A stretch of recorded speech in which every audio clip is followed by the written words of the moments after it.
The stories of Mahabharata, retold by Sudipta Bhawmik.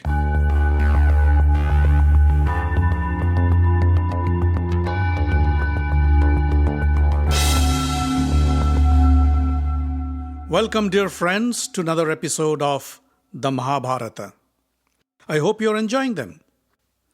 During the last episode, the Pandava brothers, Yudhishthir, Bhim, Arjuna, Nakul, and Sahadev were born. We also learned how the Kaurava brothers, the 100 brothers, were born. And we also heard about the tragic death of King Pandu in the forest. And later on, Pandu and Kunti returned to the palace of Hastinapur to live under the care of their great-granduncle Bhishma. The Pandava boys started their new life in the Hastinapur palace along with their 100 cousins, the Kauravas. The good-natured Pandava brothers soon became the favorites in the palace. Their gentle behavior, their kindness, their respectfulness and humble attitude not only pleased the elders in the palace, but also made them popular amongst the people of Hastinapur. It became quite clear that the throne of Hastinapur would soon belong to Yudhishthira, who was not only the eldest of the brothers, but also the son of Pandu, the rightful king of Hastinapur. Dhritarashtra was nothing but a caretaker. But this did not please the Kaurava brothers, especially Duryodhana, whose ambition was to ascend the throne as the next Kuru king of Hastinapur. Being the son of the present king Dhritarashtra, he felt he was the rightful heir to the throne. He also felt that his father was unfairly treated when his younger brother Pandu was made the king. Dhritarashtra's blindness cannot be the reason. How could he then perform his duties as a king now? Hence, Dhritarashtra should have been the king in the first place and not Pandu. This logic reinforced his justification to claim the throne even more. Bhima was the other cause for irritation to the Kaurava brothers. Being the strongest and the most powerful of the lot, Bhima would always bully the Kaurava brothers, all in good humor though. He would challenge them all to wrestle with him and would then thrash them and toss them like feather pillows. Sometimes the Kaurava brothers would run and climb up on the highest branches of a tree to escape from Bhima. But Bhima would hold the trunk of the tree and shake it so vigorously that they would drop like ripe fruits. Duryodhana knew that they had to do something about Bhima, else he would alone take care of the entire Kaurava clan. So he sat down with his brother Dussasana and came up with a devious plan to get rid of Bhima. One day, he and Dussasana invited the Pandavas to a picnic by the riverside. It's awfully hot. Let's go to a riverside resort and have a nice picnic. We can swim, play, and eat delicious meals prepared by our royal cooks, he said. The Pandavas happily agreed. So the brothers, both the Kauravas and the Pandavas, went to this grand riverside resort built by the Kurus.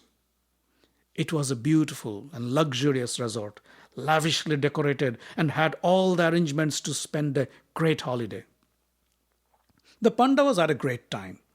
They played in the gardens, swam in the cool river. But the Kaurava brothers had quite a rough time with Bhima. Bhima sometimes tossed them into the water, sometimes held them down underwater for long periods of time until they gasped for air, splashed the water around, creating huge waves, and threw the brothers out of the water. They were all extremely annoyed with Bhima and complained to Duryodhana. Duryodhana said, "Just wait, my brothers. Soon Bhima will be out of our way forever." After enjoying all the fun and frolic, the boys went to have a grand feast. The royal cooks had prepared umpteen delicious dishes for the princess. Vegetables, meats, fish, sweets, you name it. The princes were hungry, and they enjoyed every bit that was served to them. Bhima was always a glutton. He would eat the equivalent of 20 men at one time with no problem at all. Soon, he finished all the food the chefs had prepared for them. Just as he was scraping off the last bit of food from his plate, Duryodhana came to him and said, "Brother Bhima, you must be still hungry. How could this little food satisfy your appetite? I have made some special arrangements for you. I have asked our private cook to make some extra food for you. Come with me. I will serve it to you myself." Bhima was indeed very simple-minded, and he didn't suspect anything at all. Rather, he was happy to hear that his cousin Duryodhana had made some special arrangements for him. He went with Duryodhana to a secluded spot behind the resort, where Dusashana brought him plates full of delicious food for him: cakes, sweets, pastries, pies, and what not. But before bringing them, he had laced each dish with a deadly poison that could kill a person in seconds. Any other man would have died just taking a single bite. But for Bhima, nothing happened. He finished all the poisoned food given to him, and it seemed to have no effect. Duryodhana and Dusashana knew that the poison will take some time to work on a huge person like Bhima. So they said, "Brother, why don't you take a little rest under this tree? We will go and inform the others." Bhima yawned and said, "Yes, I'm feeling a bit sleepy. Let me take a quick nap."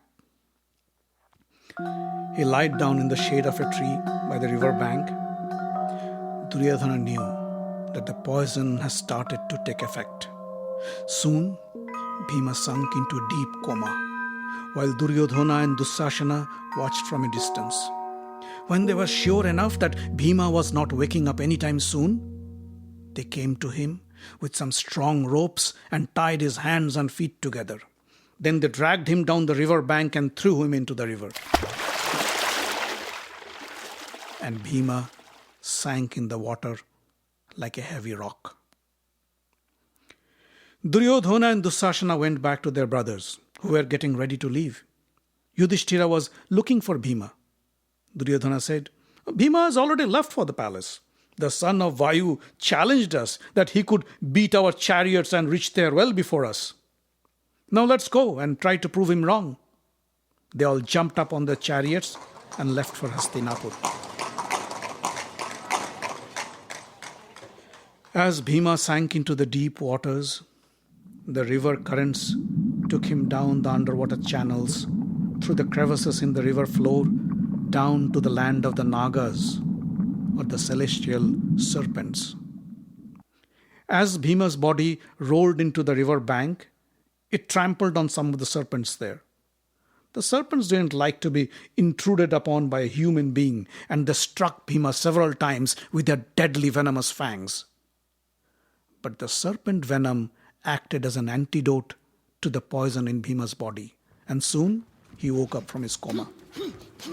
Bhima flexed his muscles to break the ropes tied to his arms and legs and stood up. He was very angry with the Nagas and started a rampage. He thrashed them, trampled them, beat them to the ground, and the serpents had no other option but to flee. They went to their king, Vasuki, and complained, "O King Vasuki, a human being has arrived in our lands. He is huge and strong. He is beating us up, and if this continues for long, none of us would survive. Please, please do something." Vasuki and his deputy Arka assumed human forms and went to meet Bhima near the river bank. The Nagas had this special power and could change their forms quite easily. When Arka saw Bhima, he recognized him to be his distant grandson. Once upon a time, Arka lived as a human being and had a regular human family. Kunti happened to be his niece. Arka introduced himself and embraced Bhima. Vasuki was also pleased to meet the great Kuru prince and invited him to his palace. Vasuki said, "Arka, we must treat our esteemed guest with our famous elixir. We must offer him a drink of our rasa. Rasa was a delicious and intoxicating drink which gave the Nagas their super strength. Arka said, "Yes, of course. Come with me, my dear grandson. I will treat you with rasa." Bhima was served rasa in a big pot, and in one giant swig he drank it all. He was served another pot, and he drank it all too. One after another, he drank 8 pots of rasa, and then he felt very sleepy. Vasuki took him to a beautiful room in his palace, and there he lied down on a luxurious bed and went to sleep right away and didn't wake up for 8 long days. In the meantime, in Hastinapur, Kunti and the Pandava brothers were extremely worried about Bhima. As soon as they arrived in the palace from the riverside resort and found that Bhima was missing, they knew Duryodhana had lied. Still, they waited for some time with the hope that he might turn up any time. But he didn't. Kunti was afraid that Duryodhana must have done something evil to his son. But without any proof, he couldn't challenge him either. She went to Vidura and said, "Vidur, I think something bad has happened to Bhima. He wouldn't go anywhere without informing us. I am afraid Duryodhana must have done something evil to him." Vidura tried to console her. "Don't worry, Kunti. No harm can come to Bhima. He is the strongest of the brothers, and Duryodhana will not dare to do anything to him. Besides, Vyasa himself had prophesied that your sons will enjoy a long life. I am sure Bhima will be back soon."